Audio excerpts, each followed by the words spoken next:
Hello and welcome to the Grand Line Review, your source for everything One Piece, and more specifically, welcome to the last Grand Line Review video for 2019. And as a result, I think it's only best that we celebrate the year that was One Piece with this video by counting down the top 10 moments of the year. Now, just so that we're all aware of exactly what this is, I will be selecting moments from the manga that have rocked our world this year. And the reason why I'm using the manga alone is because everything we've seen in the anime actually happened in 2018, and most of those moments will probably be on my top 10 moments of 2018 list, which I made last year. But this is here to serve as a spoiler warning for you anime-only watchers. If you're not keen to hear what the top 10 story developments of 2019 were, then I'm sorry, but this is where we part ways for the remainder of the year. I suggest you pick up the manga immediately though, because we are going to be starting 2020 with a huge bang, and trust me, you want to be on board for this hype train. For everyone continuing, the only eligible events are those that have taken place between chapters 929, which was entitled Shogun of Wano Country, Kurozumi Orochi, and chapter 966, which if you're an anime-only fan, well, you've been warned at this stage,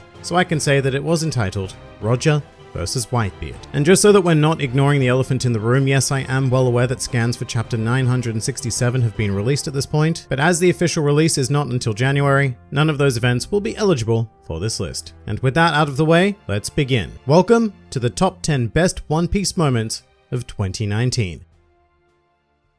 Number 10. Kamazo is killer. Alright, so we're starting this one off with an event that probably seems like absolutely nothing in retrospect compared to the madness that was stacked later in the year, but this was actually an incredibly influential event in the lifespan of the series, because ever since Killer was introduced during the Sabaody arc, the theories have been overflowing with thoughts of what he could look like. His face was stealthily introduced to us in a brilliant but painful manner. Painful because Killer had consumed a smile fruit, and we were really able to empathize with the sheer torture he was feeling, especially through his captain Eustace Kid. And of course, this also provided our very first fight between two of the supernovas. I would say worst generation members, but that's not technically true since Blackbeard and Luffy had a skirmish in Impel Down, and you know what, come to think of it, Law and Hawkins have also had a skirmish, so just forget what I said. Semantically, I suppose this is the first fight between two worst generation members that has had a conclusion. There we go, perfect. And it's a moment that we've been building up to in the series ever since Sabaody, and it did not disappoint. It was a great revelation, and one that leaves me incredibly anxious to see where both Killer and Kid are going from here. Number 9. Enma. So 2019 and Wano in general seems to be really focusing in on Zoro as a secondary protagonist in much the same way that Whole Cake Island had a focus on Sanji. And as part of said focus, Zoro finally had to part ways with Shisui, but ended up trading it for the mighty Meito Blade Enma. And this sword really does provide Zoro with what I would call his first proper challenge of the New World Era, as it is a truly unruly beast to say the least, and very demanding of its wielders, being somehow capable of forcing them into a state of armament haki, which is a very new phenomena for inanimate objects in this world. But nonetheless, Zoro, as always, was more than up to the challenge and began training with this exceptionally powerful weapon. And while the true fruits of this endeavor will not be shown until presumably 2020, this is still a massive development, especially in terms of saying goodbye to Shisui, who we've had along for the ride ever since Thriller Bark, so that's about 12 years now. So yeah, that's a pretty big change. And such a thing means that we can only expect an even greater spectacle from Enma. Number 8. Big Mom's Amnesia. So this one feels like a really long time ago now, and it was also quite a controversial storytelling decision, really dividing the manga reading fanbase. A lot of people said it was far too convenient a method for her to join our side even for a brief period, especially given the lack of any decent explanation. In fact, we still don't really have one, and yeah, that does kind of bother me. But at the same time, I do love everything that Olin provided during her time in the series. A character like Big Mom being reset back to her original innocent self is an idea that I still love, even if it was a bit shoddily implemented. And to be perfectly honest, I'm kind of sad that she did eventually regain her memories, because I had grand visions of her becoming an ultimate force of chaos that would be able to balance out the fact that the Allied forces are so woefully under-equipped to be going up against Kaido's armada. But if anything, Big Mom went on to have the opposite effect. Still, Charlotte Linlin played a massive role this year and is set to continue doing so in 2020, although this time it will be with all of her memories intact. Regardless, I will always remember that 2019 gave us Olin. Number 7.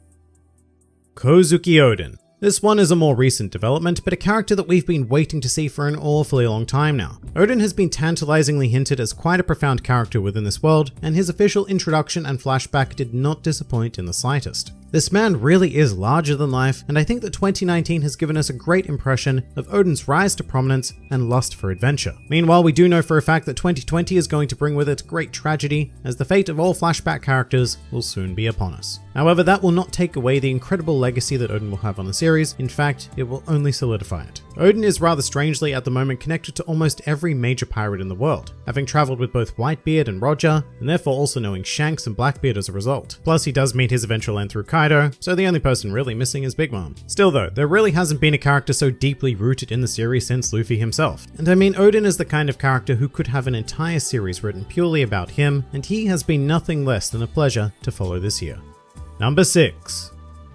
Big Mom versus Kaido. So, look, when 2 of the 4 emperors clashing isn't even in the top 5 moments of any given year, you know that it's been a pretty great period of One Piece. While we're here though, this was nothing short of incredible. Prior to this strike, the only time 2 of the 4 emperors had been shown colliding was the legendary Whitebeard versus Shanks moment at the end of Return to Water 7, and I love how this mirrored that, with Oda even going so far as to split the sky open once again. This was one of those chapters that just left you in absolute awe of what had just transpired. However, this situation would go on to swiftly top itself with number 5.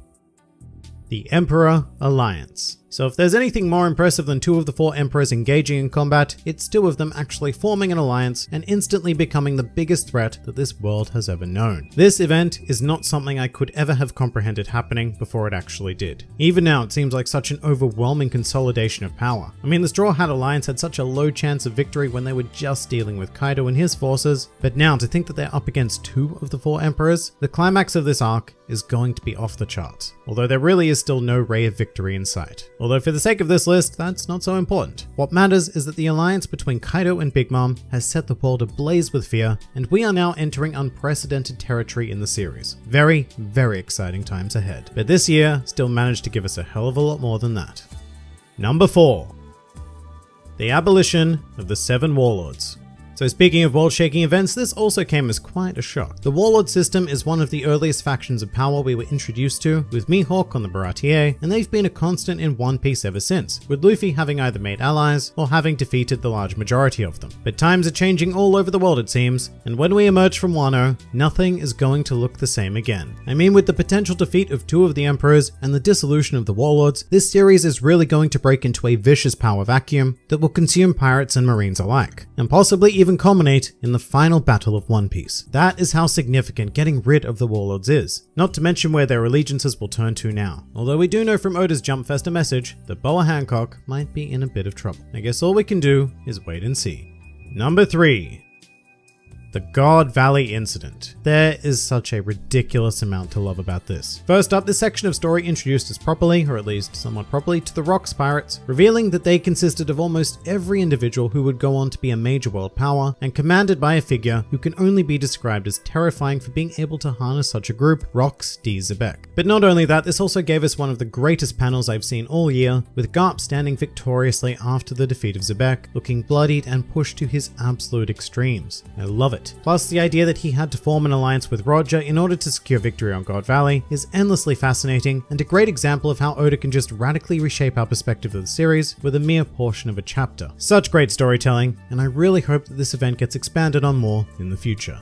Number 2. Roger versus Whitebeard. So ending the year strongly, we have a clash that made me forget that Big Mom versus Kaido had even happened in 2019. This really is the stuff of legends, and it completely eclipsed former meetings of powers through the simple idea that their Conqueror's Haki was so potent that their weapons weren't even able to touch one another. And I won't go into everything I loved about it again because you probably heard me waffle on at great length in my chapter review, but this is the kind of moment where I am so glad that I am not only a fan of One Piece, but that I read it week to week and get to experience these highs with other fans worldwide. It just wouldn't be the same going through it all without that aspect to it. But with all of that in mind, even a fight between the former Pirate King and the strongest man in the world was not enough to come out on top this year. So let's finally move on to number 1. Bounty reveals. Yeah, you know the ones. So to be honest, I don't think that anyone would have expected anything else to top this list. The chapter that revealed the bounties of Shanks, Kaido, Big Mom, Whitebeard, and Roger all in one fell swoop took the fanbase by storm like I'd never seen before. Now for some context, owning and operating a One Piece channel, I often get spoiled in the comment section of my videos, which is mildly annoying, but what can you do? It's just the nature of the gig. But in this case, I was convinced that the spoilers were fake. It just sounded too outlandish to be real, so in some weird way it was still an actual surprise when I got around to reading the chapter. And I really still can't believe that Oda went so balls to the wall with revealing all of these bounties. Like the 4 emperors I can understand, but Roger and Whitebeard as well, oh my god, it's just overkill. There is definitely an argument to be made that it was way too much of a good thing, but given the sheer quantity of goodness that this does entail, it is impossible to deny that this by far was the crowning moment of One Piece in 2019. And that pretty much does it for the top 10 One Piece moments of 2019. If you enjoyed this video and the content this channel produces in general, then please do consider donating to the Grand Line Review Patreon, because the support of all of you amazing people is what continues to make this channel possible. And if you'd like to see more videos like this but apply to other anime and manga series, then please do feel free to check out my second channel, New World Review, for all of your wider needs. And if you'd like to join the fun at any time, then please do head over to my Discord server, where a wide array of shenaniganry takes place on a daily basis. And finally, please do comment with your own favorite One Piece moments of 2019. This has been the Grand Line Review, and I'll see you next year.